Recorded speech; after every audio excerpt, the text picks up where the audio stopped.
జై శ్రీమన్నారాయణ. ఇప్పుడు మనం గాయత్రి రామాయణంలోని మొదటి శ్లోకాన్ని చెప్పుకోవడానికి ప్రయత్నిస్తున్నాం. ఈ 24 శ్లోకాలు గాయత్రి బీజాక్షరాలతో ఉంటాయి కాబట్టి ఈ గాయత్రి రామాయణం మాత్రం ఎప్పుడు పడితే అప్పుడు, ఎక్కడ పడితే అక్కడ, ఎలా పడితే అలా చదవటానికి ప్రయత్నించవద్దు. ఇకపోతే దీని అర్థం ఏమిటంటే, ఇంట్లోకి రానప్పుడు, అశౌచంగా ఉన్నప్పుడు, ఇలాంటి సమయాల్లో అన్నమాట. ఇక మనం శ్లోకాన్ని ఆరంభిద్దాం. నేను శ్లోకం చెప్తూ ఉంటాను, మీరు నా వెనకాల అనటానికి ప్రయత్నించండి. సహా హత్వా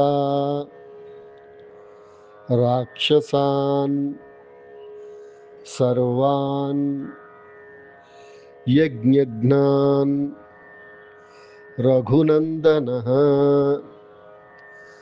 ఋషిభిః పూజితః తత్ర యదా ఇంద్రః విజయీ పురా. స హత్వా రాక్షసాన్ సర్వాన్ యజ్ఞఘ్నాన్ రఘునందనః ఋషిభిః పూజితః తత్ర యదా ఇంద్రః విజయీ పురా. అంటే సహ అంటే ఆయన. ఎవరు ఆయన? శ్రీరాముడు. హత్వా సంహరించి, ఎవరిని? రాక్షసాన్ సర్వాన్ రాక్షసులు అందరినీ. యజ్ఞఘ్నాన్ ఎవరిని? ఏ రాక్షసులని? యజ్ఞాలను భంగం చేసే వారిని. ఎవరు? రఘునందన. రఘునందన అంటే రఘువంశాన్ని కాపాడేవాడు ఎవరు? రఘుకుల తిలకుడు శ్రీరామచంద్రుడు. ఋషిభిః పూజితః ఆయన పూజింపబడ్డాడు, సత్కరింపబడ్డాడు.